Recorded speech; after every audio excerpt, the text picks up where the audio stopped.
It's a way for individuals who need long-term care at home and in the community to have more choice and control over their services and who provides them. They get a budget, a monetary amount, and they can choose to hire the people they want. Individual aides, and they can be family members, friends, or neighbors.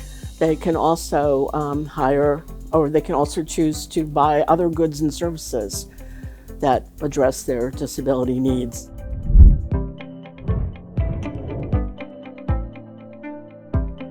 The limitations?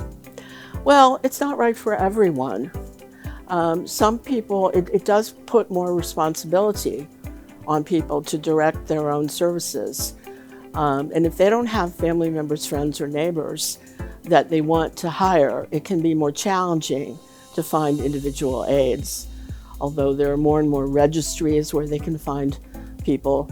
But they have to sign timesheets and they have to follow rules. And so it can be a bit challenging for some people.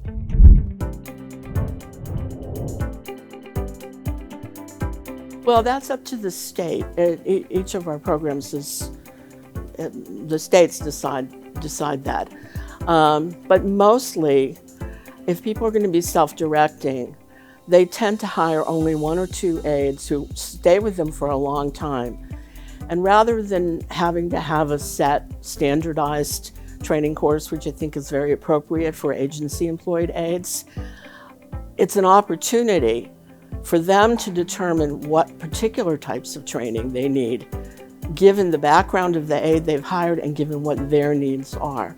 And in particular, there are great opportunities when people self-direct their services for them to be allowed to do paramedical tasks that a nurse would train their aide how to do, which is very rare for agency aides to be allowed to do that.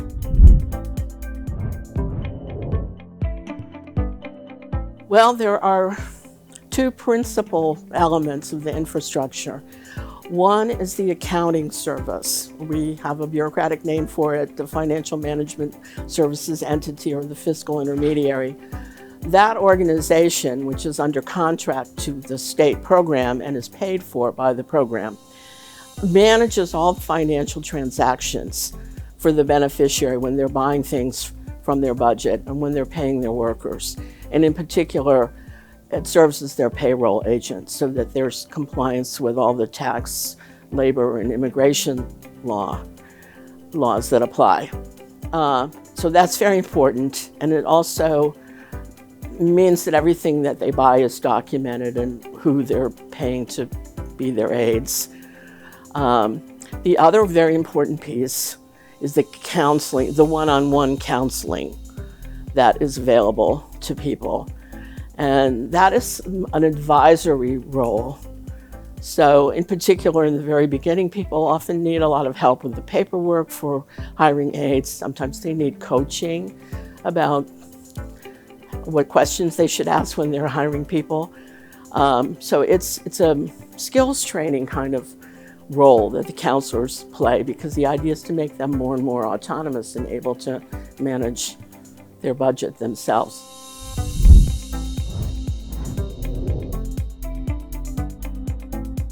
One thing you need to understand is that the government programs, they don't pay for everything you need. So in effect, people who are at home, they usually need unpaid family care on top of whatever is being purchased. So it seems only right that they should be the ones to decide what do they want the program to pay for and what are they willing to do or to pay for themselves.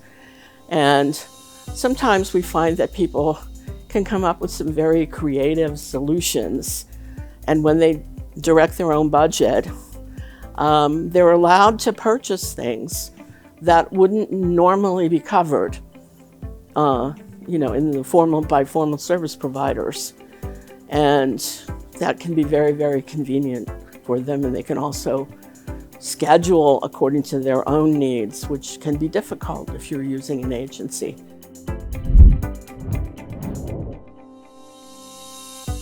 There's several reasons. One is that politicians I don't know, they're suspicious about poor people, that they might use the money inappropriately.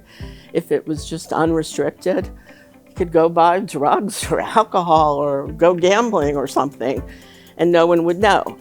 And also, the idea is you're not supposed to use it for your basic living expense. You're really supposed to use it to meet your needs. And there's a feeling it should be documented. The other really, really important reason is to make sure that people are not hiring people sort of under the table, or, what do they say, on the left side. And